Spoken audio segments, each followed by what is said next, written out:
ତୁଳସୀ arts Odisha art class 4 ଚିତ୍ରକଳାରେ ଭାବ ରସ ପ୍ରକାରଭେଦ। ଯେତେବେଳେ ଆମେ କୌଣସି ମଣିଷର ମୁହଁ ଆଙ୍କିଥାଉ ବା କୌଣସି କାର୍ଟୁନର ମୁହଁ ଆଙ୍କିଥାଉ ସେତେବେଳେ ବିଭିନ୍ନ ପ୍ରକାରର ମୁହଁର ଭାବଭଙ୍ଗୀ ବା ଫେସିଆଲ ଏକ୍ସପ୍ରେସନ ଆମକୁ ସେଥିରେ ଦେଖାଇବାକୁ ପଡ଼ିଥାଏ।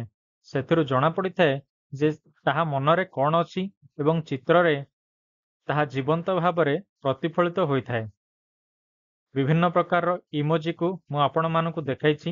ଏଥିରୁ ଆପଣମାନେ ଜାଣିପାରିବେ ଯେ କେତେ ପ୍ରକାରର ଭାବଭଙ୍ଗୀ ରହିଛି ଏବଂ ସେହି ଅନୁସାରେ ନିଜର ଚିତ୍ରରେ ପ୍ରତିଟି ମୁହଁର ପ୍ରତ୍ୟେକ ଅଙ୍ଗକୁ କିଭଳି ଭାବରେ ଆଙ୍କିବେ ଆପଣମାନଙ୍କ ପାଇଁ ଏହା ସହଜ ହୋଇଯିବ।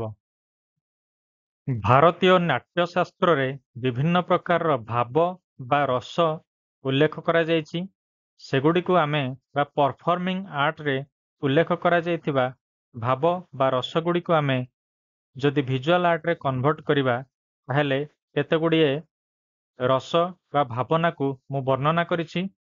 ଯେମିତିକି ଶୃଙ୍ଗାରମ ବା ଲଭ୍, ହାସ୍ୟମ୍, ସ୍ମାଇଲ୍ ବା ଲାଫ୍, କରୁଣମ୍, ସରୋ ବା ମର୍ସି, ବିଭତ୍ସମ୍, ଡିସଗଷ୍ଟ, ଭୟାନକମ୍, ଫିୟର୍ସ, ବୀରମ୍, ଭାଲର, ଅଦ୍ଭୁତମ୍, ଆମେଜ୍, ରୌଦ୍ରମ୍, ଆଙ୍ଗର, ଶାନ୍ତମ୍, କାମ୍, ପ୍ରଶ୍ନମ୍, କ୍ୱେଶ୍ଚିନ୍ ବା ଡାଉଟ୍।